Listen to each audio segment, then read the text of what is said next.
AAA gaming these days rarely ceases to disappoint. There's something oddly fascinating about watching a blockbuster collapse in real time. Borderlands 4 was supposed to be untouchable, the kind of tentpole release that arrives on a wave of marketing, breaks every record in sight, and cements its place in the gaming landscape before anyone has even finished downloading it. Yet, before it reached players' hands, the game had been mired in controversy, from its aggressive pricing rhetoric and corporate upheaval to fierce public arguments about its development direction. By the time launch day arrived, it was carrying as much outrage as anticipation. For a few fleeting hours, it looked like it might still pull it off, but the shine didn't last. And while some headlines have been celebrating its record-breaking launch, players are already dismantling it piece by piece, not just criticising its design or questioning its direction, but reporting crashes, broken performance and game-breaking bugs on the most powerful hardware available. The public reception has been, quite frankly, chaos. And yet the industry seems determined to pretend everything is fine, and that is where things get interesting, because if you want to understand how modern AAA gaming really works, you couldn't ask for a better case study than Borderlands 4, a game that promised the world, arrived under a cloud of controversy, delivered a mess, and is still somehow being celebrated by some industry insiders as a success. I am Lady Decade. If you like your gaming content spicy, then hit that subscribe button, because this is the embarrassing launch of Borderlands 4. While the AAA giants keep tripping over their own egos, players are quietly voting with their wallets, and they are choosing games that actually work. Take Hollow Knight Silksong, the game that quietly stole Borderlands 4's spotlight, which you can grab through my link below and receive a nice discount, and it is far from the only bargain worth picking up. Black Myth Wukong is down 40%, Mafia the Old Country is 24% off, Elden Ring Night Rain is sitting at 22% off, Expedition 33 has been slashed by a frankly ridiculous 43%, Stellar Blade is 29% off, and even Wu Chang Fallen Feathers comes with a chunky discount. So don't be a mug paying full retail, fill up your basket, save a small fortune, and actually enjoy gaming again. Links are down below, and now back to the video. And now for something completely different. Sorry for the interruption here, post-production Lady Decade here. So YouTube have added this new feature that apparently we have to ask everybody to do. We'll just interrupt the flow of the video, shall we? So yeah, apparently I don't just need you to subscribe, I also need you to like and comment, but also press some hype button. Apparently in the first 7 days of my video going up, I need you guys to hype my video for me to push my discoverability. So I'm wondering if this is half the problems that half the YouTubers are going through at the moment, is something to do with hype. So yes, please, I would be so grateful if you wouldn't mind hyping this video for me. Right, back to the video. Mwah. Borderlands 4 was supposed to be a victory lap. It was the long-awaited return of one of gaming's biggest loot shooters, a guaranteed blockbuster that had been hyped to the heavens and positioned to dominate the conversation, and for a brief moment it seemed as though it would achieve exactly that. Major AAA releases like this are often treated as inevitable triumphs. They are built on vast budgets and multi-year production cycles, and their launch campaigns are carefully engineered to generate a surge of early sales strong enough to recover their enormous development costs within days. So what is happening here? How has one of the most heavily marketed games of the year, built with all the resources in the world, ended up feeling like it had something to hide, while a tiny indie sequel in the form of Hollow Knight Silksong has slipped in and captured the gaming world's heart overnight? Well, let's dig deeper into the mess that has been unfolding.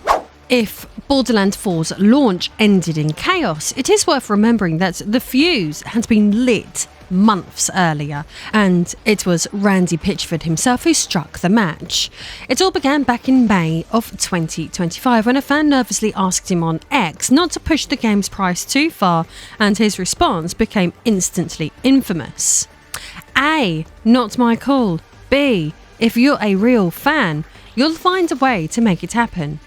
With those 22 words, Pitchford turned what should have been a routine pricing question into a loyalty test. It was not simply tone deaf, it came across as openly contemptuous of the very people who had built the Borderlands franchise in the very first place, and it set the tone for everything that followed.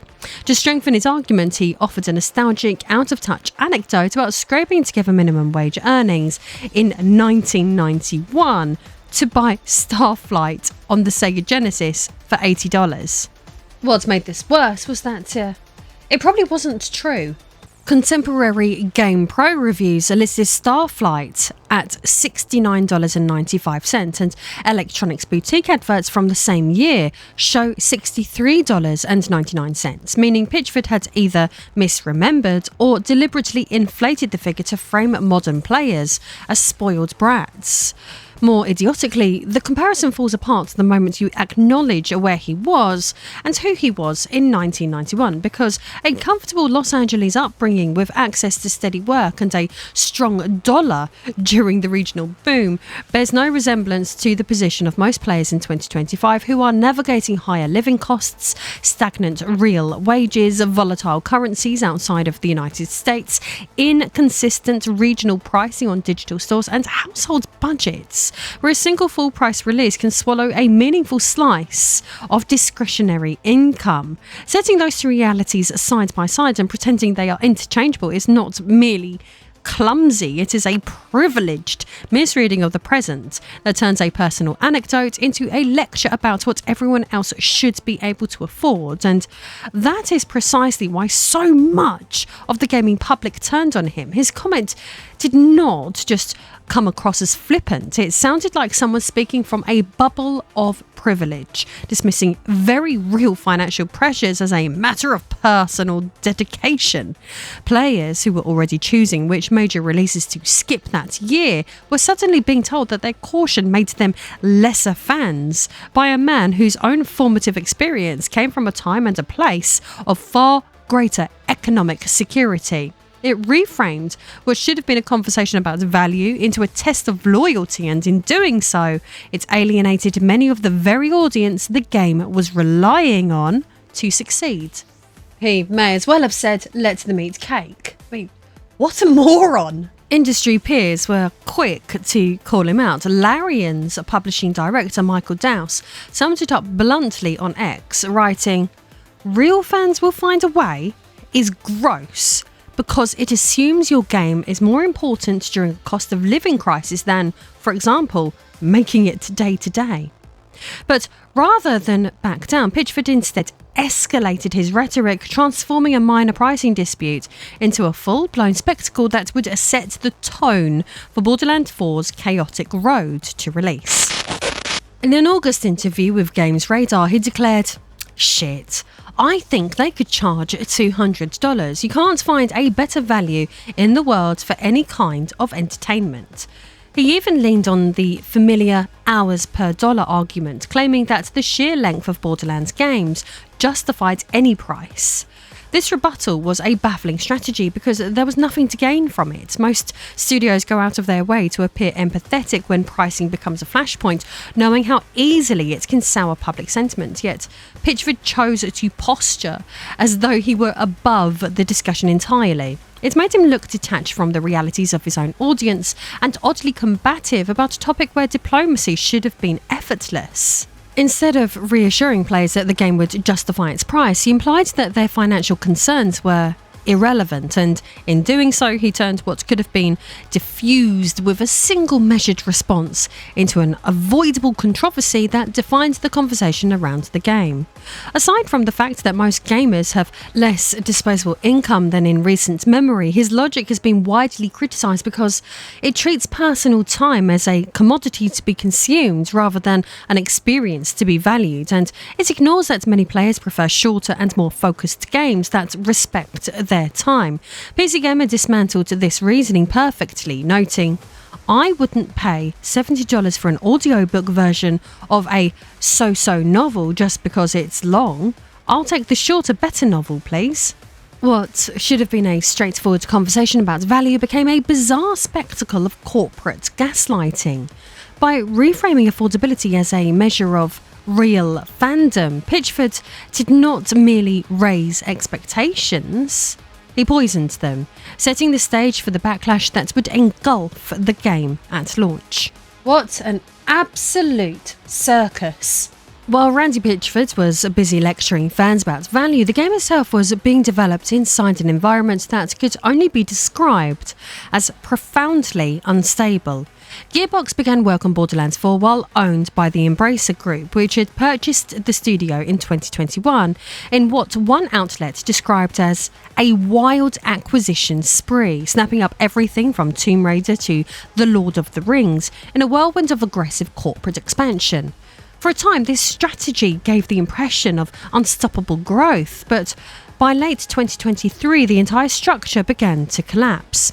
It was reported that Embracer had cancelled projects and laid people off. More games have been canned, more people have lost their jobs, some studios died. And this wave of closures left the entire group looking like a house of cards. Gearbox narrowly avoided becoming one of those casualties. In March 2024, it was sold to Take-Two Interactive for $460 million, less than half of what Embracer had paid for it only 3 years earlier. The sale was publicly framed as a fresh start, yet behind the scenes, it's left the studio needing to justify its new owner's investment almost immediately. That urgency can be damaging because changes in ownership are not just financial transactions, they often cause disruption at every level of a studio. Senior management is reshuffled, project priorities are revised, and development pipelines can be forced to adapt to completely new corporate reporting structures. Rather than focus on stabilising the team, Pitchford tried to present the upheaval as part of the game's artistic vision. In an interview with PC Gamer, he even claimed Borderlands 4's story reflected his studio's experience of trading autonomy for organisation, even going so far as to say, on one end of a spectrum you have anarchy, and on the other end you have fascism, totalitarianism, zero freedom. PC Gamer was unconvinced though, dryly remarking that Gearbox had not been exploring political philosophy but had simply been bought and sold by companies looking to make money. I mean, what's new in AAA gaming? But things would only get shakier from here. The instability was compounded by the fact that player trust in the series was already fragile. Earlier in 2025, Take-Two quietly updated the end-user license agreements for older Borderlands titles to include new data collection clauses, which players described as invasive spyware. The backlash sparked a wave of review bombing across the series' back catalogue, and although the clauses were later revised, it left a lingering sense of suspicion that framed the reception of Borderlands 4 from the moment it was announced.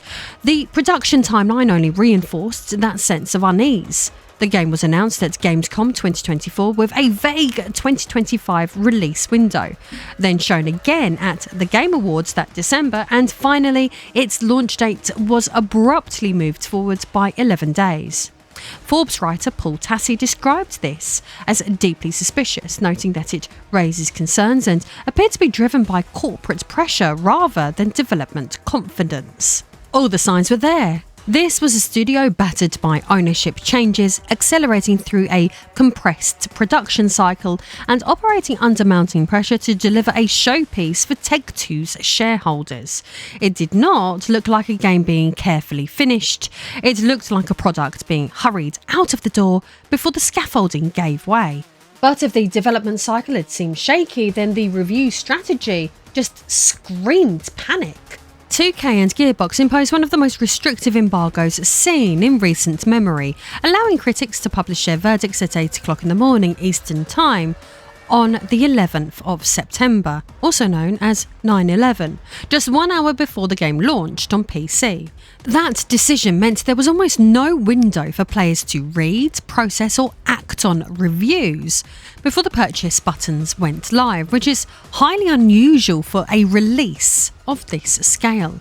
In the games industry, embargoes are often used to coordinate coverage and ensure that all reviews appear at the same time, but they were also seen as a measure of confidence.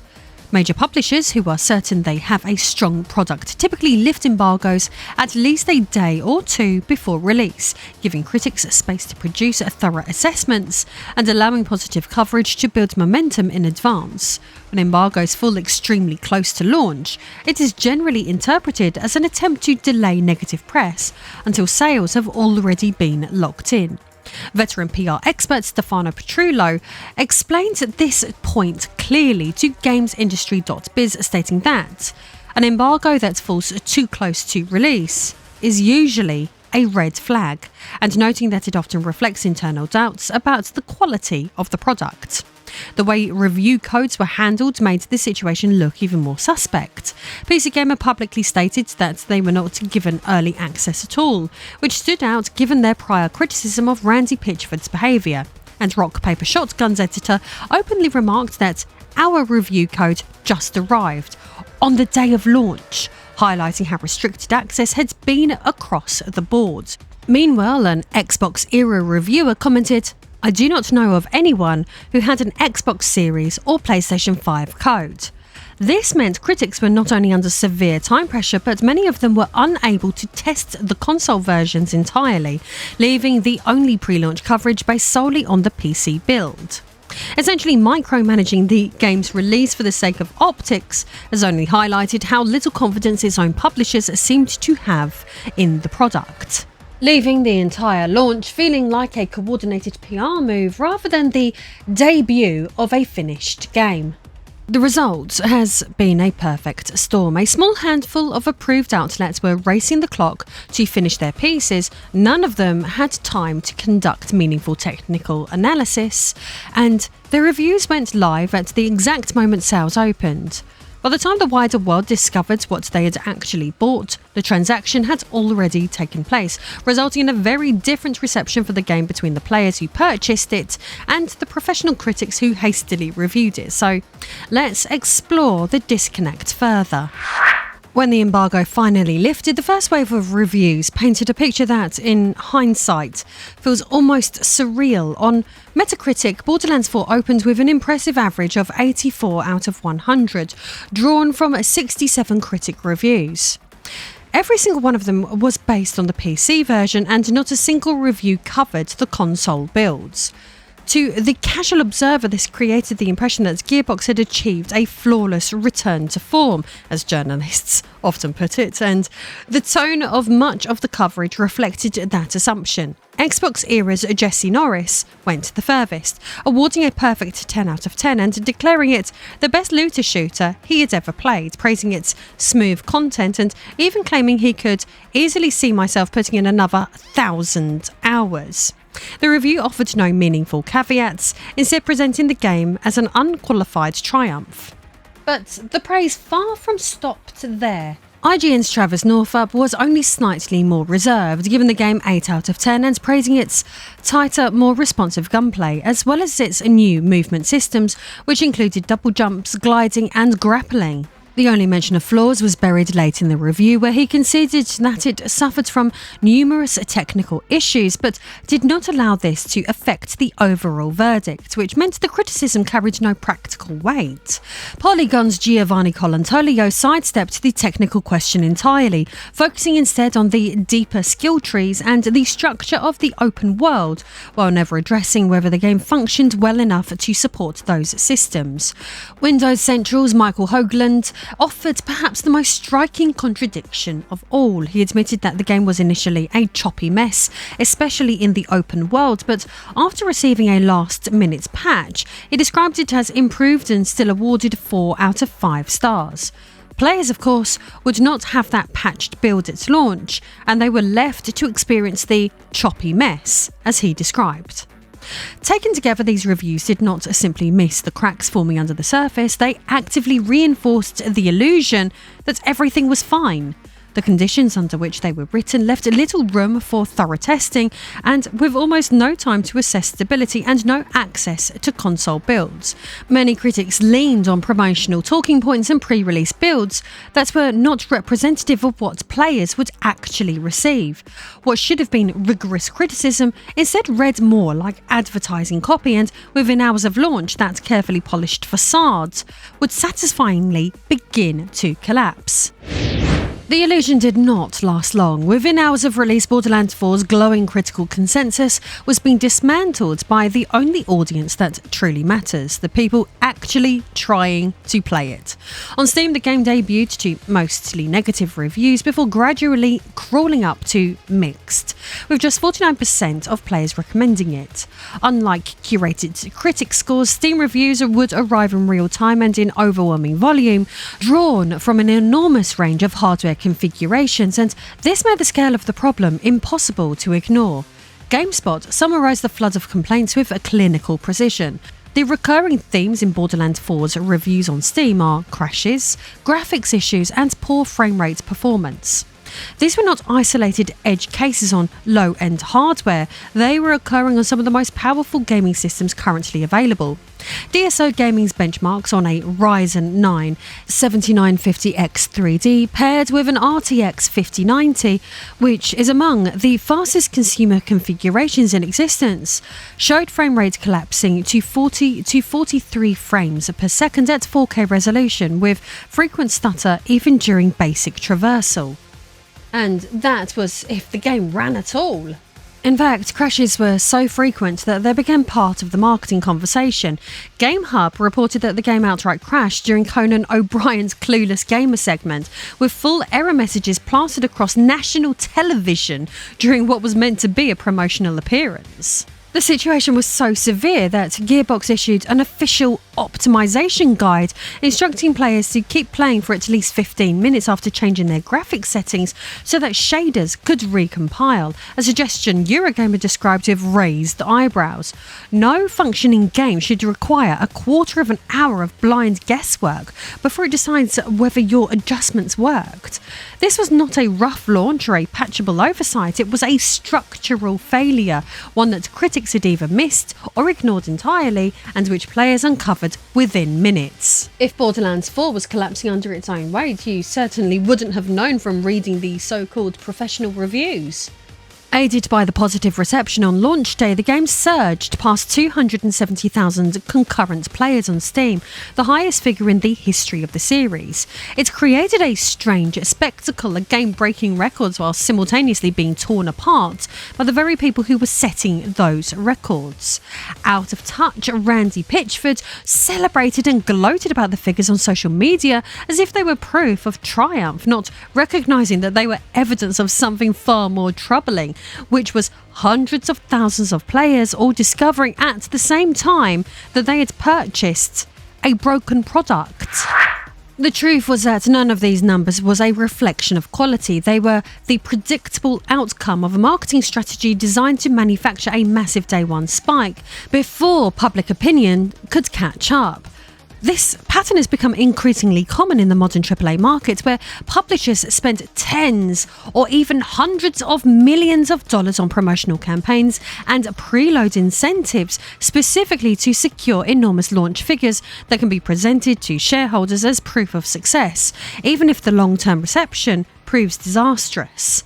Internally, these statistics are often treated as the only metric that matters. A strong day one peak can drive investor confidence, boost share prices, and even trigger performance bonuses, while player experience itself becomes secondary.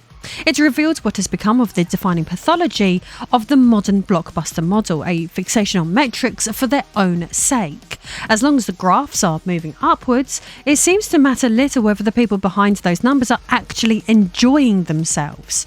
This is the executive player disconnect in its purest form, a boardroom culture so consumed by KPIs and concurrency charts that it has lost sight of the only metric that ever truly mattered, which is whether the game is any good. This is what makes the Borderlands 4 situation feel so sickening.